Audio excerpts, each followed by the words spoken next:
जय हिंद, जय बिहार, जय शिवहर। बहुत बहुत धन्यवाद। श्री चंद्रशेखर जी। माननीय सभापति जी, जय भीम।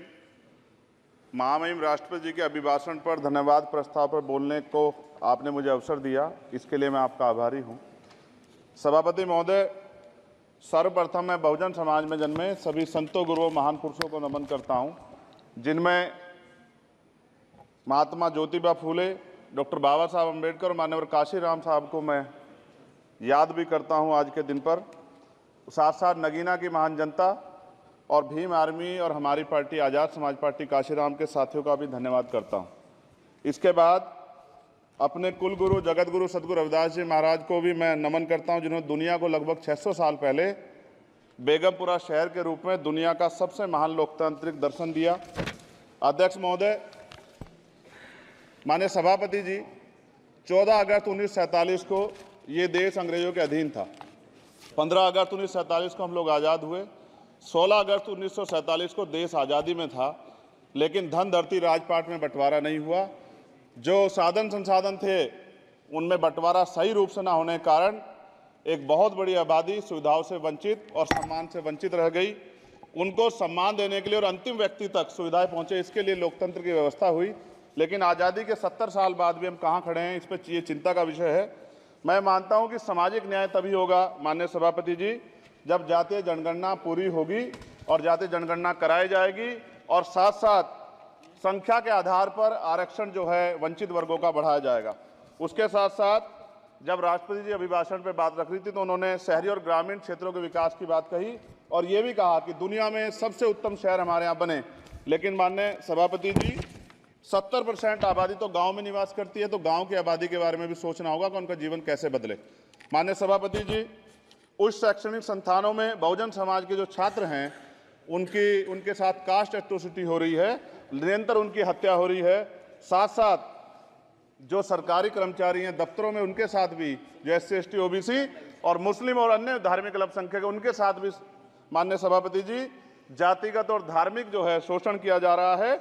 इसलिए मेरी मांग भी है कि पुरानी पेंशन को भी अध्यक्ष जी बहाल किया जाए। जो कर्मचारी देश की सेवा में लगे हैं उनका भी सम्मान होना चाहिए।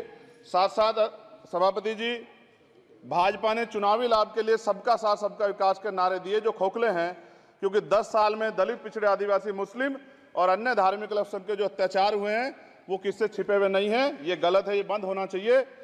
सभापति महोदय जी, महामहिम राष्ट्रपति जी के अभिभाषण में निजी क्षेत्रों में SC ST OBC को रिजर्वेशन देने का कोई उल्लेख नहीं हुआ है, जो कि आज चर्चा का विषय, क्योंकि 98% प्राइवेट सेक्टर है, 2% सरकारी सेक्टर है, तो 98% प्राइवेट सेक्टर में भी हमारी हिस्सेदारी की बात होनी चाहिए। माननीय सभापति जी, आशा कार्यकर्ताओं, आंगनबाड़ी वर्करों, भोजन माताओं के वेतन वृद्धि पे भी कोई उल्लेख नहीं हुआ है, वो भी अभी नंगे, उन पर भी सोचना पड़ेगा।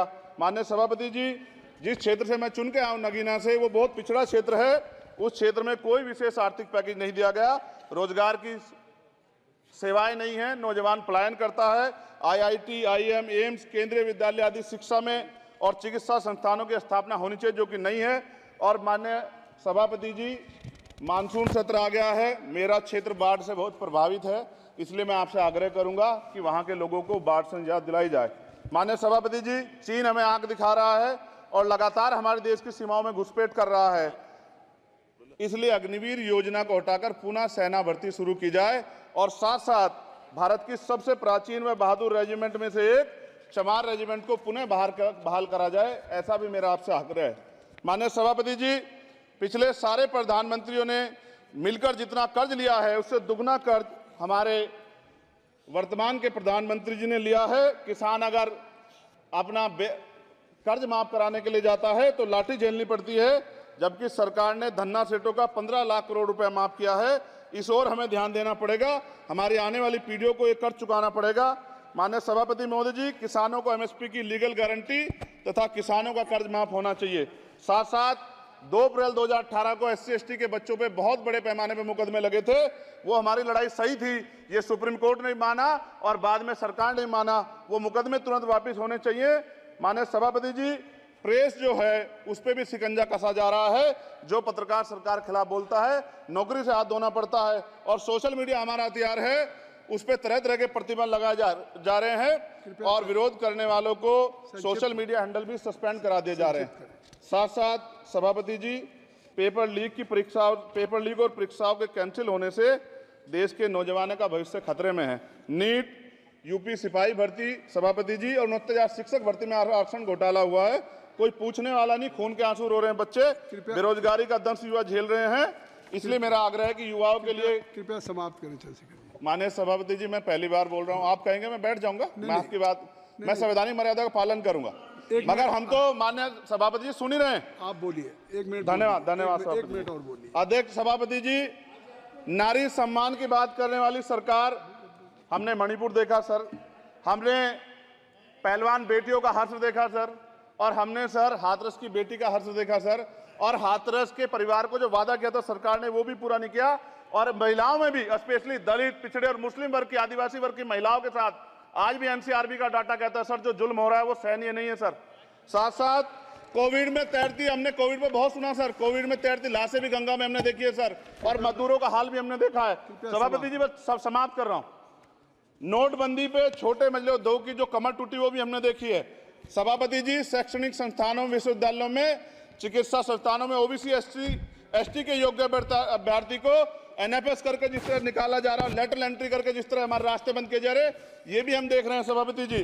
साथ साथ मेरा ये कहना है सर, ये सबका इशू है कि प्राइवेट कर्मचारी सर और सरकारी भी कई जगह पे 8 से ज्यादा घंटों से काम करते हैं, और उनको जो सर उचित वेतन भी नहीं मिलता, तो न्यूनतम वेतन 20,000 रुपए तय हो और 24 घंटे की ड्यूटी। उदाहरण के तौर पे यूपी पुलिस सर बहुत पूरा काम करते हैं वो लोग, वो राज्य के विषय हैं। आप सर मैं आपके राज्य सरकार के लिए भी आपके संज्ञान में डाल रहा हूँ विषय सर, पुलिस सब जगह है सर, लेकिन सवाल ये है सर, बहुत पसीना बातें हैं, 8 घंटे की ड्यूटी और वेतन विसंगति, बॉर्डर स्कीम से उनको जो बाहर किया जाए। माननीय सभापति जी, 1 मिनट चाहिए सभापति जी। राष्ट्रपति जी ने धर्म के बारे में बात की थी, राम मंदिर से पहले हमारे गुरुघर तुगलकाबाद का फैसला आया था राष्ट्रपति जी, वो सभापति जी अभी तक दिल्ली में स्थित सदगुरु रविदास जी महाराज का गुरुघर नहीं बना। साथ साथ सभापति जी, अपनी बात को खत्म करते हुए मैं आपसे कहना चाहता हूं कि जितना देश दूसरों का है सर, इतना हमारा भी है।